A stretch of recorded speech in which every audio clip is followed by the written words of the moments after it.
All right, this is Bulgarian split squat. Onto the back of your knees, up to a bench. You're just going to take about a half a pace forward. Other leg just goes back on the bench for support. There's two different versions you can do, more of a quad focused one and more of a glute hamstring focused one. For more of a quad focus, you're going to be going a little bit more up and down. Upper body staying a little bit more vertical, really pushing kind of through that lead leg. To do a little more glute focused, you're going to add a little bit of a hinge to it, and you're going to kind of push a little more through the heel. So more glute hamstring focus.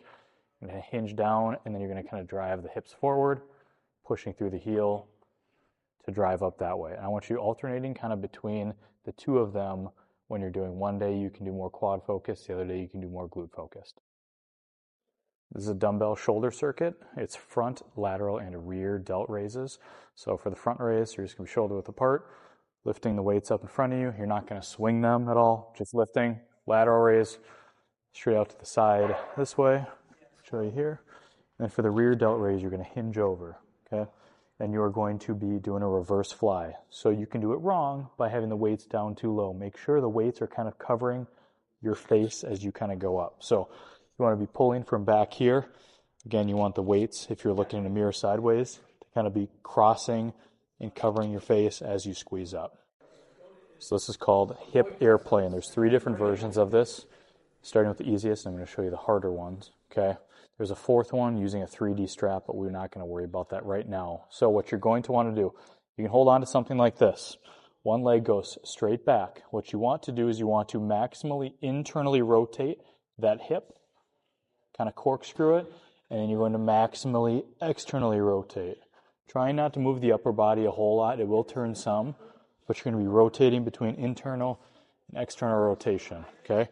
The second hardest way is you just use one hand for support as you do it, and then the most difficult way is you just take your hands off and you're using no support. This is called 3D strap trail leg. You're going to put it right shoulder, spin to your left, but you will be doing both sides on this one, okay? Cable is down low, so what you want to do, arms can just kind of do whatever. If you want to put them out to the side, cross your chest, that's fine. It's called trail leg because you're going to be loading and then pushing off of this trail leg, okay? So you're going to be doing a backswing here. Nice, good backswing. This is going to be pulling you into rotation, so it's going to kind of assist with that torso rotation, but you're also going to feel fairly loaded on this trail leg. And what I want you to focus on is pushing off the trail leg through impact. What this band is going to want to do is by the weight pulling against you, it's going to almost feel like you need to slide to get over. You don't want to slide. You want to really focus on getting that left hip back and not sliding over. The weight I have on here is kind of a moderately heavy weight, probably between 17 and 30 pounds. You want it to be challenging. So you're going to be loaded here, and then you're going to be pushing off that leg and preventing yourself from sliding. So that hip's going backwards to a nice impact position. Load that backswing, push off this trail leg, driving through. This is a lateral kettlebell lunge, so you're going to be holding it in whichever opposite hand from the direction that you're lunging. So the stabilizing leg is going to stay nice and straight while you lunge away. So this can just freely hang in the middle.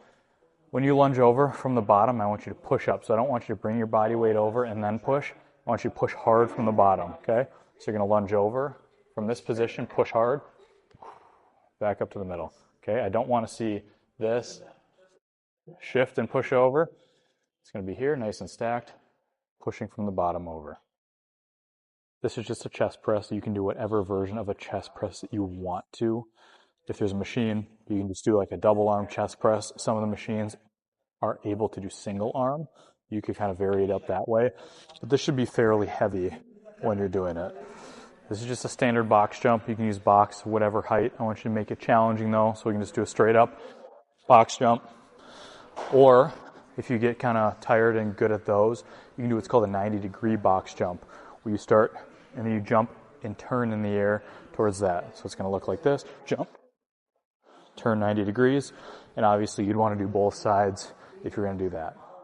So we're going to do a cable tricep extension. Two versions that I want you to do. One, elbows are just pinned to the side, and you're going to be straightening the arms, okay? This is one version. The other version I want you to do is going to be your arms are extended, slight bend in your arms. You're going to be pulling your arms down, and when you get towards the bottom, you're going to extend. So full reps are going to kind of look like this.